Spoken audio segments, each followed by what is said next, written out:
Viewers and subscribers, welcome back. This is Toby VI Channel 1, where we tell you undiluted truth.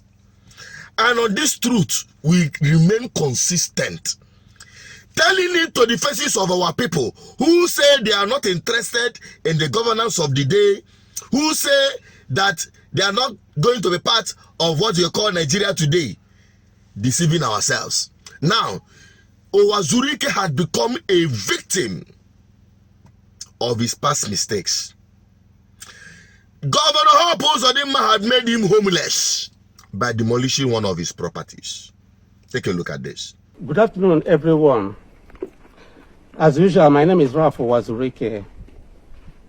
As you can see this afternoon, Governor Uwazurike sent his men, OCDA, the Capital Development Authority, to come and demolish my house. You can see.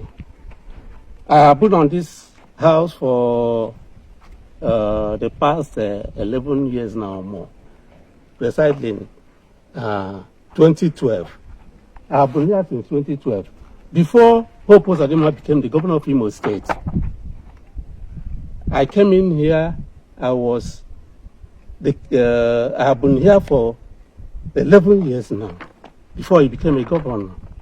Around 2016, some people came up to say that this place belonged to them. We went to court. They went through the back about a year ago or so, obtained judgment without any service to us. Jankara judgment, Oluwole judgment, without serving us. So immediately they obtained the judgment. We went to the Court of Appeal to question the veracity of the judgment they got, to ask the Court of Appeal to quash the judgment. Immediately we went to Court of Appeal. One Archbishop Lucius Ugoji started asking for my number. My lawyer told me that Archbishop Lucius Ugoji was asking for my number, that he wanted to speak to him. I said, give him my number. He gave my number to that bishop. That bishop called me to say that he is interested in this place. I told him that this place is in the Court of Appeal. Then I started thinking, just about a year ago, immediately he came into Imo State. They got Jankara judgment against me without serving me. I then knew that it was his handwork. I told him, I said, you are grace. This place is in the Court of Appeal. You know what he told me? He said, do you want the two of us to start fighting over land? That's what Archbishop Lucius Ugoji asked me. It's on record. He asked me, do you want the two of us to start fighting over land? I told him, I said, Your Grace, I don't know you. I have not seen you before. I have been on this land since 2012. I don't know how you feel I should fight over land with you, the land that belongs to me. He says, okay, we shall see. He ended the call. After about 1 week, Governor Uwazurike sent somebody to talk to me.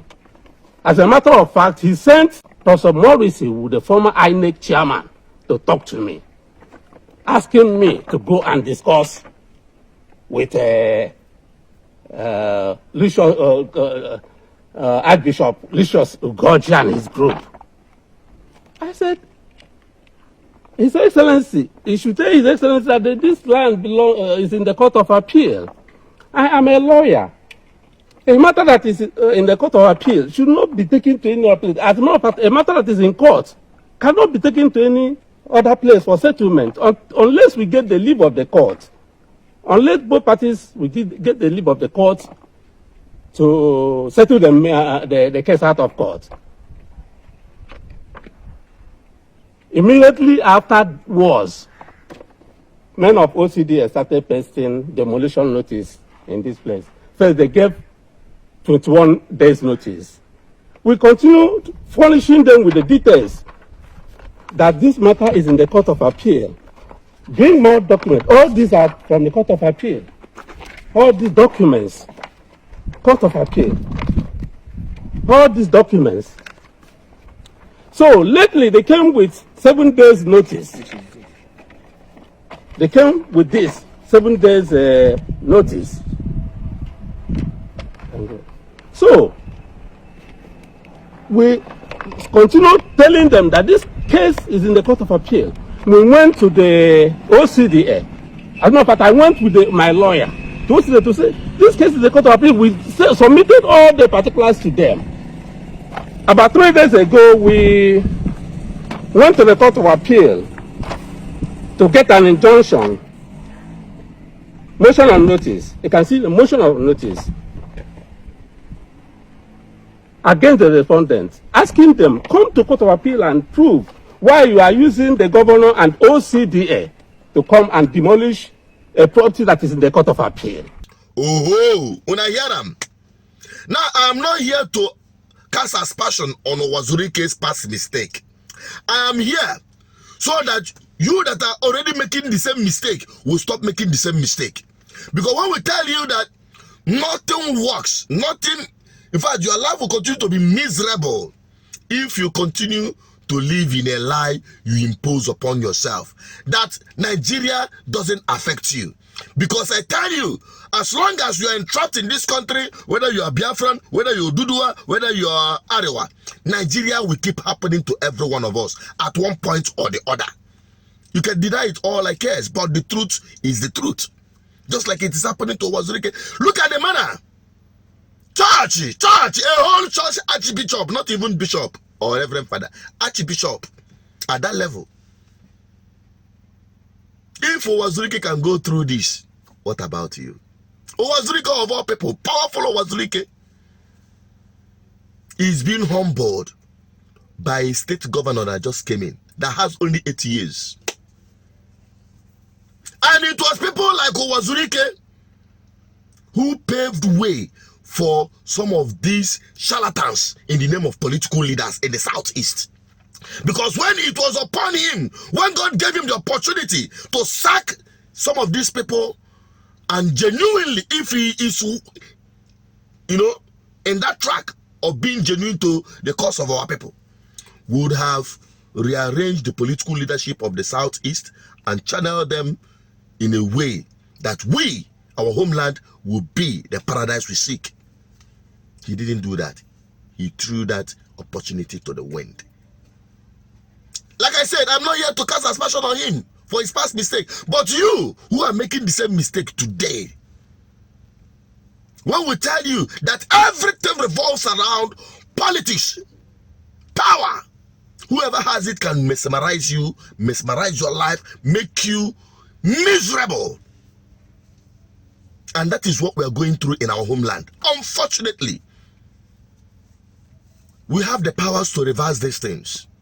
The people, our people, especially the Biafran enthusiasts, because you get the kind of special energy Biafran enthusiasts always have. Passion running in them. You don't need to bribe them. You don't need to motivate them. They are already motivated because they want the betterment of our homeland. That is undoubtable. But the mistake of not understanding the process to achieving our ultimate goal is the problem. And when you try to advise our people here, there is only 2 ways you can get freedom. I'm saying it and I will say it clearly. It is either you take up arms and fight war, full-blown war, not contribution of doing what, if you shoot, you ride, kidnapping people in the name of fighting Nigerian government, destroying our homeland. That is not war. Full-blown war like it happened between 1967 to 1970. Or through political revolution. There is only 2 ways you can do that. Through politics and through armed struggle. Which one would you choose if it is presented to you, checking the reality on ground? Go and ask questions. How many of our people would like to fight again? So it has happened. Nigeria has happened. APC Nigeria, that is even the worst Nigeria that will happen to you. APC Nigeria. You've not seen anything yet. So To Uwazurike, honestly, it pains me to see you in this condition. For a man like you to be reduced to this level, Nigeria has unfortunately happened to you, and perhaps nothing will happen. Because the court you have today, only God knows. You are saying you are in appeal court and Supreme Court. Supreme Court of Injustice, the Supreme Court that brought in this power, this government in place, my dear. It is the lost hope of common man, not the last hope of common man. I just want to make I give you heads up. Yeah? And to the rest of our people, please, hearken to the words of this platform. GGM is the salvation of our people. We continue to educate, we continue to sensitize, we continue to change the orientation of our people so that ultimately we will be free. Because it is only the truth you are hearing from here will set us free from bad governance and impunity of the Nigerian system. What's your take on this? Drop it on the comment section. Bye-bye for now.